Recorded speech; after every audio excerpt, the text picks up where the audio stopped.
Hey, what's up you guys? So today I'm here with a review of the Timex Allied LT 40mm. Now the Allied collection has some chronographs, some field style watches, and they're all kind of military inspired. They have that aesthetic. I was really drawn to this kind of field style watch because of the knurled bezel and the red-orange tip of the minute and hour hand. So as always, we'll jump into the specifications. I'll give you the pros, the cons, and if I think this watch is worth the money.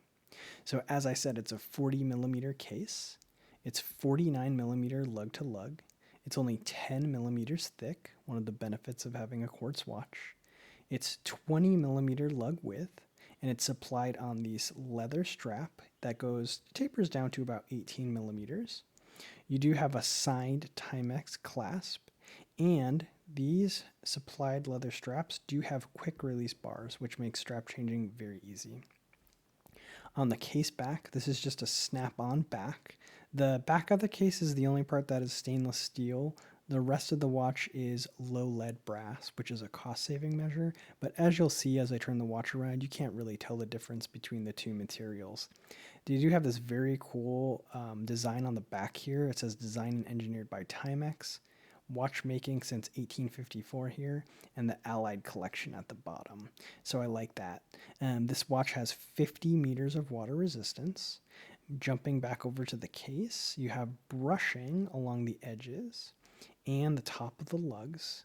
And then you have this two-part bezel here. It is brushed closest to the crystal and then has this very cool knurling on the lower part of the bezel. There's another interesting detail. I think it's just aesthetic. I don't think it actually serves any purpose, but there's screws in the ends of the lugs on both sides, which looks pretty cool. You have a 4 o'clock crown, and they did sign it with the Timex TX. It's just a push-pull crown. But since this is a quartz watch, you can basically hack it, because if you go, the first position is going to change your date, and the second position will stop the second hand. So you can technically hack the watch as it is a quartz watch. Moving on to the dial is black and has these white indices. They did 3 rings here. So on the very outer ring, you have the 5-minute indicator. So 5, 10, 15 indicating the minutes. If you move in one ring, you have your standard Arabic numerals for the regular hours, 12, 1, 2, 3. And then if you move into the third ring, they did the military hours, so 13, 14, no 15, that's where they put the date. More on that later, and then it goes all the way around. You do have Timex at the 12, and then the caliber of the movement is 905, so they put that at the bottom, matching that red-orange with the hands as well as the hash mark at the very 12 o'clock position. As I said before, you do have the date, and they integrated it into that inner wheel, which is nice to see, and they did color match. The date wheel is color matching the dial. The handset, you have these long baton hands, and you can see they dipped the last third in that kind of red-orange color, which makes it really easy to identify where the hands are on the watch. The intersections are filled with lume. I'll give you a lume shot. It's not the best, but this is an Indiglo watch, so you'll see what I mean. If you don't know what Indiglo is, the whole dial lights up, so you won't have any trouble reading this one at night. Now this is powered by the caliber 905. I know Timex has used this movement for a long time. I wasn't able to find the stated accuracy on it, but I would imagine being a quartz watch is probably plus or minus a few seconds a month. And I think the battery life is quite long. I think it's supposed to last a number of years. I was reading like 5 to 7, but it does depend on how much you activate the Indiglo, because that does tend to drain the battery. So I'm going to go ahead and put this on the wrist for a wrist shot, and then we'll go pros, cons, and overall recommendations. So there it is on my 6 3/4 inch wrist. Now it's 40mm, which is a very middle of the road size, but remember it has 49mm lug to lug. Now on my wrist, I think 50mm is about as far as I can go before it starts to overhang. It's just a style choice, but I really don't like it when the lugs are longer than the top of my wrist. So keep that in mind. If you are below 6 3/4, probably 6.5, it's probably going to go all the way to the ends of your arm. And then if you're lower than that, it'll probably definitely overhang. So I cut the lights. There's still a lot of ambient light in this room, but you can see on the hands there is lume down the middle. It's not the greatest, but it really doesn't matter because this watch is Indiglo. So if you're not familiar with that, you just depress the crown in and the whole dial lights up. And you can see how bright it is in this pretty well lit room still. So if you do this at night in a dark room, you will definitely be able to read the time. So pros and cons on this guy, we'll start with the pros. I really like the legibility of this watch. It already has a high contrast between the black dial and the white, kind of white gray indices, but the fact that they put the red orange on the tip of the minute and hour hand, when you look down at this watch, you just immediately ascertain what time it is, and I really like that they did that. Secondly, they executed the date window perfectly by putting it right in the spot where the 15 would go in that innermost circle of indices.